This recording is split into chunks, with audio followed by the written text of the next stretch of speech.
He built an empire worth millions, but Richard Rawlings was hiding something big. At 55, the Fast and Loud star just broke his silence about the nasty $6 million lawsuit that got him banned from his own restaurant. But that's nothing compared to what he revealed about his ex-wives. And wait till you hear what actually happened with Discovery Channel. After 3 failed marriages and millions lost, the gas monkey boss is finally spilling every dirty secret. Paul Teutul Sr. was born on May 1st, 1949, in Yonkers, New York. He grew up in Pearl River, but home wasn't a safe place. His mother struggled with alcoholism, and his father used harsh punishments like a cat o' nine tails, a whip meant to control, not to teach. The house was filled with yelling and emotional chaos. For Paul, it was hard to feel safe or heard. That kind of environment doesn't just shape childhood, it sets the tone for everything that comes after. He didn't have peace at home, but he found something else that gave him purpose.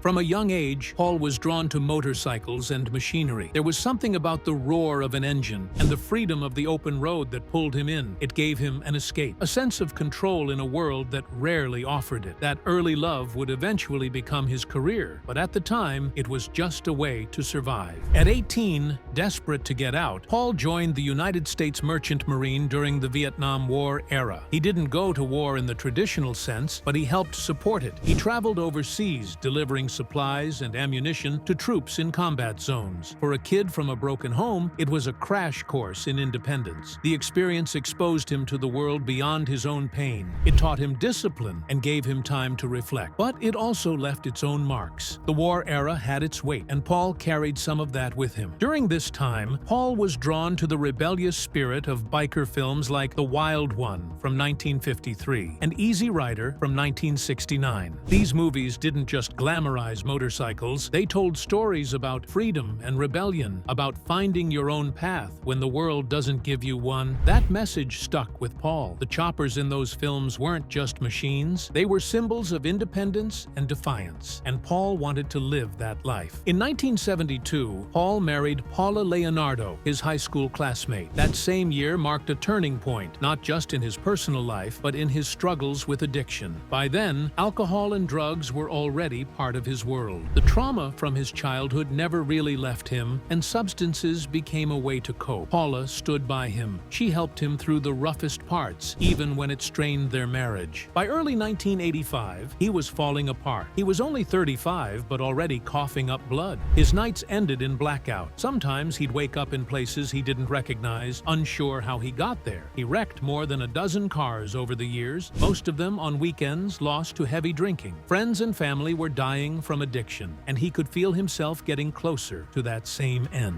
January 7th, 1985 became the turning point. Paul hit rock bottom. He later said that on that day, he didn't want to live anymore. But something shifted. He made a promise to his wife that he would try to get help. He didn't go to rehab, but he did start going to Alcoholics Anonymous. He went to meetings every week for 9 years without missing a single one. That choice saved his life. Through all the chaos, Paul kept building. In 1973, he started a small business called Paul's Welding in Orange County, New York. He had one pickup truck and a single Hobart welding machine. That was it. He took on small jobs, farm equipment, basic repairs, and built a reputation. Through the 1970s and 1980s, Paul kept building. He expanded his business and eventually moved into a 7,000-square-foot warehouse in Rock Tavern. The company was renamed Orange County Iron. It was no longer just one man with a truck. It was a full-scale steel fabrication operation. His work focused on structural steel and ornamental iron. That's how he made a name for himself in the construction world. But there was something else happening too. Paul had always loved motorcycles. He bought his first bike, a 1971 Triumph Bonneville, followed by a Harley-Davidson Superglide he still owns today. It started as a personal passion, but over time, it crept into his business. Inside Orange County Iron, he began making custom parts for bikes. It was a small side project. Most of the company's work still focused on steel for buildings, but the motorcycle work gave Paul something different, something creative and personal. By the 1990s, his sons Dan, Paul Jr., and Mikey had joined the family business. The motorcycle influence kept growing. Slowly, what began as a small corner of the workshop turned into something much bigger. In 1998, Orange County Iron was thriving. To keep up with demand, Paul made a big move. He bought bought a second facility in New Windsor. It was 10,000 square feet, 43% larger than the original warehouse. Instead of relocating the business entirely, Paul decided to run both locations at the same time. It seemed like a smart expansion, but it didn't work out that way. The two facilities were 20 minutes apart. That distance made everything harder. This was the late 1990s. There were no smartphones, no cloud systems. Communication depended on phone calls and in-person meetings. Materials and people often ended up in the wrong place. Work was duplicated. Projects got delayed. Even Paul himself had to constantly move between both sites just to keep things on track. These problems didn't just affect the business. They pushed Paul toward a different path. Inside one of the facilities, he carved out a small space for motorcycle building. It became a kind of escape. While the steel business became more complicated, the bike work offered clarity. At home, in the basement of his house in Montgomery, Paul started building something special.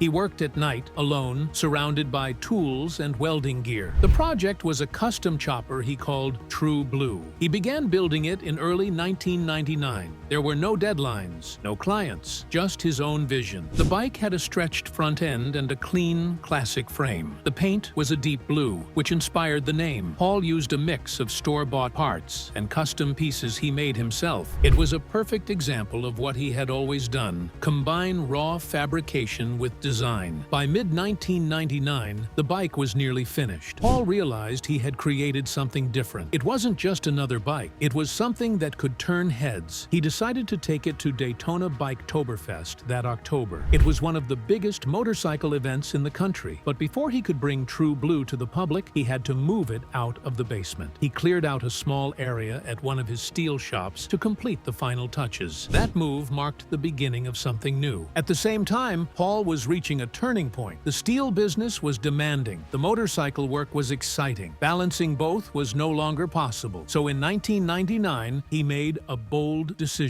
He handed Orange County Iron over to his son, Daniel. Dan had been part of the company for years. He knew the business inside and out. He took full control and quickly rebranded it as Orange County Iron Works. He reorganized the operations, cut out the inefficiencies, and created a new company called Gabriel Steel Erectors to work alongside it. With Dan running the steel business, Paul finally had the freedom to focus entirely on motorcycle. He turned his passion into a business and founded Orange County Choppers in 1999. The shop was based in Montgomery. His first move was to bring in Paul Jr. as lead fabricator and designer. Paul Jr. had run the rail shop at Orange County Iron and had strong fabrication skills of his own. At first, Paul Sr. didn't expect much. He thought maybe they'd build 3 bikes a year. But everything changed when he brought True Blue to Biketoberfest in October 1999. The reaction was immediate. Crowds loved the bike. Its clean lines, bold color, and solid craftsmanship stood out. People didn't just admire it, they wanted one. Paul got serious business offers. He saw right then that this could be more than a hobby. From that moment, he knew he had something real. Meanwhile, Discovery Channel had already seen success with Monster Garage, a show featuring West Coast choppers and Jesse James. They were searching for a new reality series, something gritty, something real. That's when they noticed the Teutul's. Discovery didn't just want bikes, they wanted drama, and what they saw in the Teutul family was something they couldn't script. The first episode of American Chopper aired on September 29, 2002. It featured the build of the jet bike for Laconia Bike Week. What started as a motorcycle project quickly became something more. Viewers were pulled in not just by the craftsmanship, but by the explosive arguments between Paul Sr. and his son, Paul Jr. Their father-son fights were real. They didn't hold back, and the cameras captured everything. That raw energy turned the pilot into a hit. The ratings blew past expectations. Discovery quickly ordered 27 more episodes. By the time the full season launched on March 31,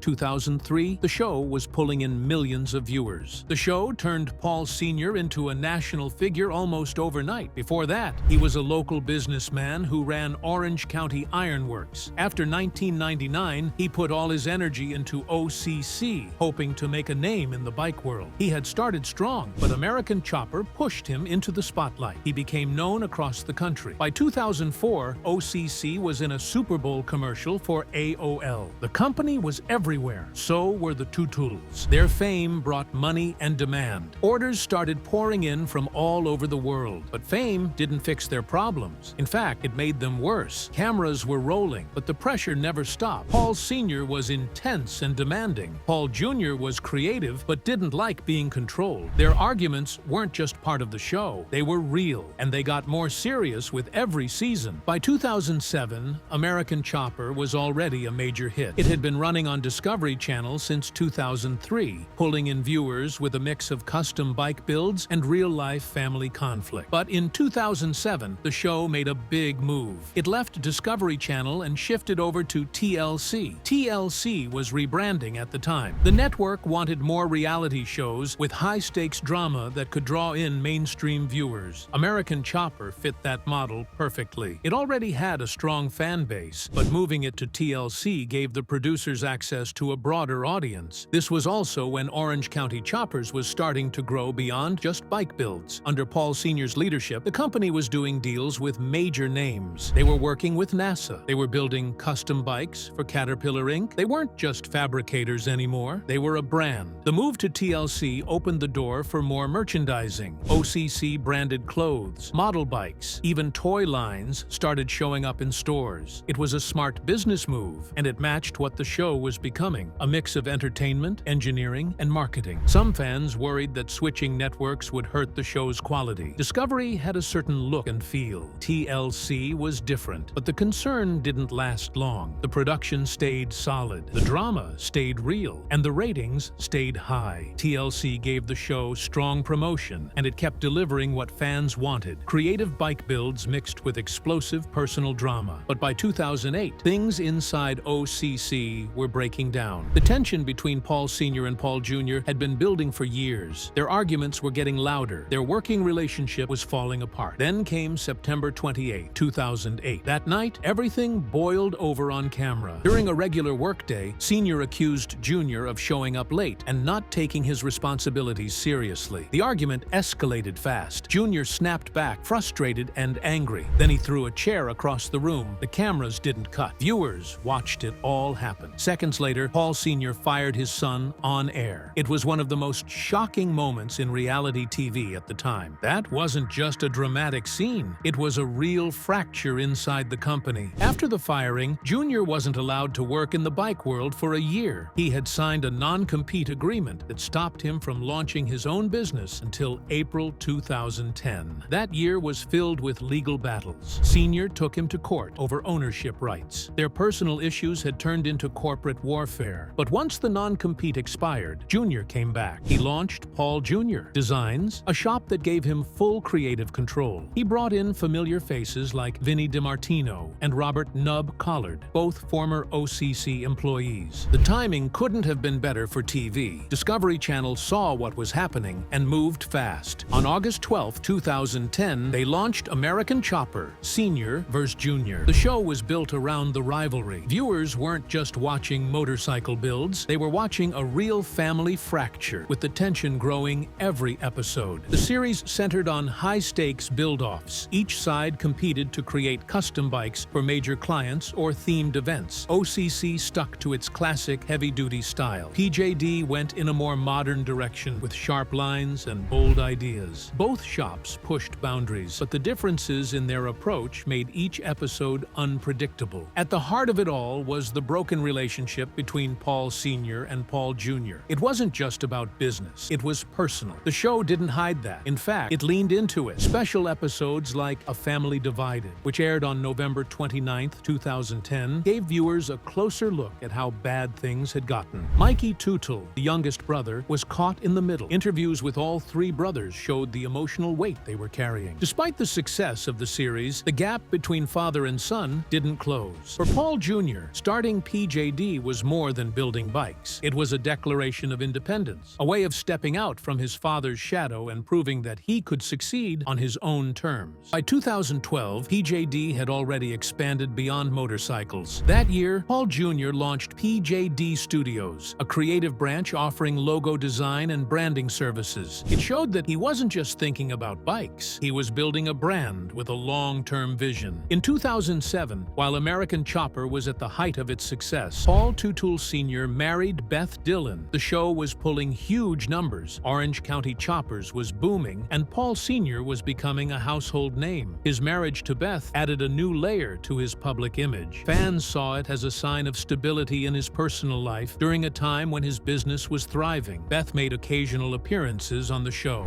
She brought a calm presence into a world known for high tension and loud arguments. Before meeting Paul, she had been married for 15 years and raised 2 children from that relationship. Being with Paul Sr. introduced her to a very different life, one filled with fame, fast bikes, and constant attention. But things changed. In 2015, after 8 years together, Paul and Beth divorced. By 2011, before the divorce was official, Paul had started a relationship with Joan Bulger Kay. This marked a major shift in his personal life. Joan wasn't just his partner. She became deeply involved in his world. She shared his passion for motorcycles and animal rescue, and over time, she became CEO of Orange County Choppers. She also served as board president of the Hudson Valley SPCA, a no-kill animal shelter in New York. Her presence helped bring some stability during a rocky chapter for the business. Together, they launched new efforts like OCC plus digital builds and pushed forward with more American chopper projects. Their shared interest in animal welfare also brought controversy. In 2015, legal documents surfaced showing Paul had agreed to promote a dog food company in exchange for supplies meant for Joan's rescue work. The deal bypassed normal business procedures and raised ethical concerns. It came at a time when Paul was already under pressure for how he handled finances during the failed reboot of American Chopper. There were accusations that money intended for production had been misused. The timing of all this painted a difficult picture of a man trying to hold his life together while everything around him seemed to fall apart. His relationships with his children added even more complexity. Paul Sr. has 4 kids: Paul Jr., Michael, Kristen, and Daniel. And the most public of these relationships was with Paul Jr. Their fallout became one of reality TV's most explosive storylines. In 2008, Paul Sr. fired his son after long-standing tension over creative control and work ethic. The split turned into a legal battle, and they didn't speak for nearly 10 years. A partial reconciliation happened in 2018 during a reboot of American Chopper, but the damage had already been done. Their relationship had shaped the original show, with arguments that often turned into shouting matches on national television. In contrast, Paul Sr.'s relationship with Michael was far more relaxed. Michael often appeared on the show as comic relief. He stayed out of the major conflicts, but was still part of the OCC world. Kristen, unlike her brothers, chose a quieter path. She became a nurse and stayed out of the spotlight. Daniel took a different route entirely. He took over Orange County Iron Works, a separate business originally started by Paul Sr., and ran it independently. Each of these relationships showed a different side of Paul, a man balancing business, family, and fame, often without much peace in between. By 2019, Paul Teutul Sr. was facing some of the toughest years of his life. Known to millions as the face of American Chopper, he had spent years building a brand around custom bikes and family drama. But behind the scenes, things were falling apart. That year, his 38-acre estate in Montgomery, New York, went into foreclosure. The property wasn't just a house. It had 3 bedrooms, a large pool with a slide and waterfall, and even space for rescue animals like mini horses and alpacas. Paul had always been open about his love for animals, and as vice president of the Hudson Valley SPCA, he cared for many of them on this very land. The house had also been featured on American Chopper and had come to represent his success. But when it went up for sale, it told a different story. Originally listed at $2.9 million,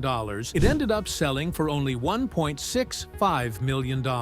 That was barely enough to cover the $1.5 million mortgage still attached to it. By that point, Paul had already filed for Chapter 13 bankruptcy in 2018. Court documents showed he owed nearly $1.7 million to over 50 creditors. On top of that, he had more than $151,000 in unpaid taxes. He had tried to modify the mortgage several times, but in early 2019, he still owed around $871,000 on the estate. As if the foreclosure wasn't enough, Paul also found himself in legal trouble over a 2009 Chevrolet Corvette ZR1. Back in 2019, he was taken to court by JTM Motorsports, a company that had modified the Corvette. According to JTM, Paul had agreed to promote their shop on television in exchange for their work on the car. But when the episodes never aired and the payments never came through, things got ugly. JTM JTM claimed they had spent more than $24,000 on parts, $26,000 on labor, and another $10,000 in storage fees. After months of back and forth, Paul was ordered to pay $30,000 as part of a settlement, but he failed to release the money from escrow by the deadline. JTM responded by asking the court to hold him in contempt. The court agreed. Paul was officially found in contempt for not honoring the agreement. It was another sign that his financial troubles weren't just private. They were spilling into courtrooms. Then came 2020, and with it, a final blow to one of the most iconic parts of the American chopper story. The original Orange County Choppers headquarters in Newburgh, New York, shut down. This massive 92,000 square foot building had cost $13 million to build back in 2008. It was more than just a workshop. It was a destination. Fans came from across the country to see where the famous bikes were made. But OCC had been struggling for years. After the 2008 financial crash, demand for high-end custom bikes dropped. In 2011, Paul had already surrendered ownership of the building to avoid foreclosure, but he had kept operating out of it by leasing the space. When the pandemic hit in 2020, it crushed whatever momentum was left. Supply chains froze, retail sales collapsed, and the shop couldn't keep up. By March 2020, the doors were closed for good. Despite everything, Paul wasn't ready to walk away. In 2021, he moved to Florida for a fresh start. He partnered with Keith Overton to launch a new project, the OCC Roadhouse and Museum near Clearwater. The idea was bold. The new location cost over $7 million and sat on a 9.5-acre site next to Bert's Barracuda Harley-Davidson. It had a full restaurant with industrial-style interiors, room for 370 guests, and a live concert space. But the heart of it was the museum. It featured 2 decades of American chopper history, including rare builds like the September 11th tribute bike. Paul saw it as a way to reconnect with fans and reignite his passion for building. Florida made sense. It had warm weather year-round and a strong motorcycle scene. The move to Florida didn't erase the past. The bankruptcy, the foreclosure, the court battles, all of it had left a mark. But it showed something else too. Even after everything, Paul Teutul Sr. was still trying to build, still chasing that next chapter. Whether it would be a comeback or just another twist in a long career was still unclear. But for now, he was back in the shop, surrounded by bikes, and starting over again. In 2018, after 10 years of silence, Paul Teutul Sr. and his son Paul Jr. finally reconnected. It wasn't a dramatic reunion. It was careful and quiet. They agreed to keep their relationship personal and not professional. After everything that had happened between them, they both knew working together again wasn't an option. The tension that had fueled American Chopper for years had taken its toll, and neither wanted to go back to that. Since then, Paul Sr.'s life has changed in ways that few could have predicted. Once the face of a global motorcycle brand and reality TV empire, he now has an estimated net worth of just $500,000. That's a sharp fall from the millions he once made at the height of American Chopper. The fame, the merchandise, the custom builds that sold for massive sums, all of it faded over time. Legal troubles, business setbacks, and a changing TV landscape played a part in the downfall. But Paul didn't completely step away from the world he helped build. While he handed off the business side of Orange County Choppers to Joan Bulger-Kay, who took over as CEO, he stayed focused on what mattered most to him: building bikes. The creative side was always where he felt most at home, and with the pressure of running a company now off his shoulders, he could return to it fully. He also left New York behind. After decades of building his career in the intense spotlight of the Northeast, Paul moved to Florida. He said it gave him something he had never really felt before: freedom. It wasn't about retirement or stepping away from the work. It was about peace. In Florida, away from the chaos and constant tension, he found the space to breathe and think clearly. For someone whose life had been defined by noise, both on screen and off, that kind of quiet was something new.